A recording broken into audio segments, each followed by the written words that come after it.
Président. Bonjour. Tout à l'heure, dans votre déclaration, vous affirmez que l'Assemblée nationale en fait, n'a pas de valeur si je ne trahis pas votre pensée. Dites-nous, tout à l'heure, vous avez dit que l'Assemblée nationale en fait, n'a pas de valeur si je ne trahis pas votre pensée.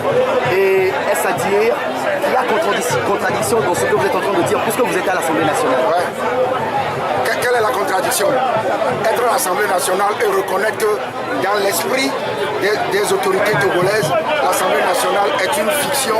L'Assemblée nationale, ce n'est qu'une apparence. C'est juste pour montrer à la communauté internationale que le Togo pratique la démocratie et que la séparation des pouvoirs existe.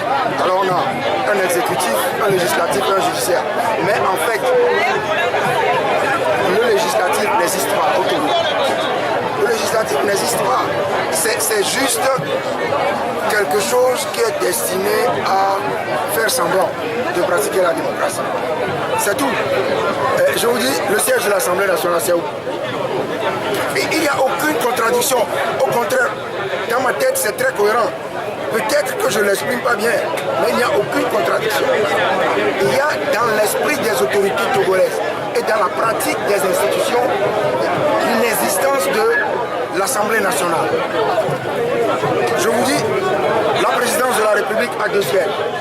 Est-ce que l'Assemblée nationale a un siège? Non, il n'y a pas de siège. Le siège de l'Assemblée nationale, c'est un local qui est destiné à des banquets dans le palais des congrès. C'est tout. Est-ce que vous avez vu un bâtiment sur lequel, au fronton duquel il est écrit Assemblée nationale? Non, il n'existe pas. Donc ça va très loin.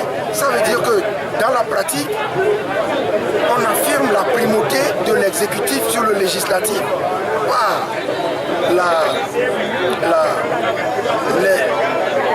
Le fait que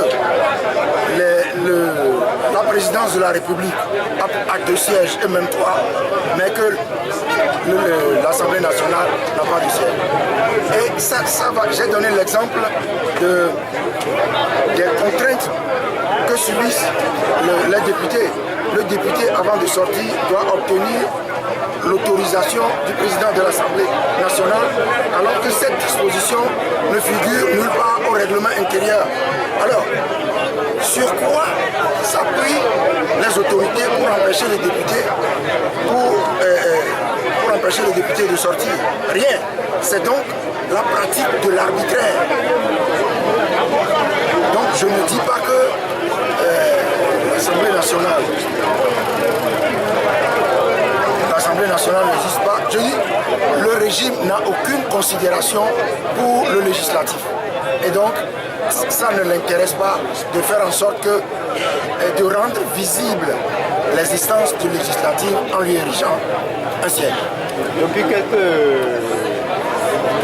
jours, il y a des voix qui s'élèvent pour la candidature unique de l'opposition. Et dans votre propos, vous avez effleuré la question. Quelle est votre réflexion par rapport à cet appel? Je pense qu'il faut d'abord se battre pour obtenir les bonnes conditions des élections. La candidature unique, c'est bien. Ça permet de contourner l'obstacle du mode de scrutin à un tour. C'est une bonne chose. Mais on a déjà vu la candidature unique dans la pratique avec la candidature de Akitani Bob en 2005. Quel a été le résultat? Nous avons laissé au pouvoir la possibilité de se proclamer vainqueur d'une élection qu'il a perdue. Donc il faut prendre toutes les dispositions pour empêcher cela, au lieu de se focaliser essentiellement, fondamentalement, principalement sur une candidature unique. C'est ça. Tout à l'heure de délibération et que vous êtes fatigué, vous n'allez pas voter. Qu'est-ce que vous voulez dire? Non. Lorsque j'ai parlé des juristes, là, j'ai parlé du mode de la limitation du mandat du chef de l'État. Je dis ceci, si la CVJR a dans ses recommandations prescrit la limitation du mandat, si au CPDC, le parti uni ou le EPT, pareil, souscrit à cela, qu'il accepte cela. Et si, en vertu de cela, la loi est votée pour limiter le mandat du président de la République à 2, le chef de l'État actuel est frappé par cette disposition. Il aura effectué 2 mandats fin 2014 et il ne pourra plus être éligible. C'est clair dans ma tête et ça doit être clair dans l'esprit de tous les Togolais. Le reste n'est que des élucubrations de juristes qu'on a payés pour venir vendre le fait qu'une certaine notion de rétroactivité qui n'a rien à voir avec la limitation des mandats. Un appel sur la marche des femmes le 29 et 30. Ah, merci de me donner l'occasion. Vous savez, dans cette affaire d'incendie des marchés de Lomé et de Kara, tout le monde a fini par comprendre que les détenus et les inculpés actuels n'ont rien à voir dans l'affaire et que les vrais coupables sont ailleurs. Et donc, les femmes de l'ANC, du FRAC et du CST ont décidé d'organiser une manifestation pour protester contre la détention des jeunes de l'ANC et également contre les inculpations arbitraires.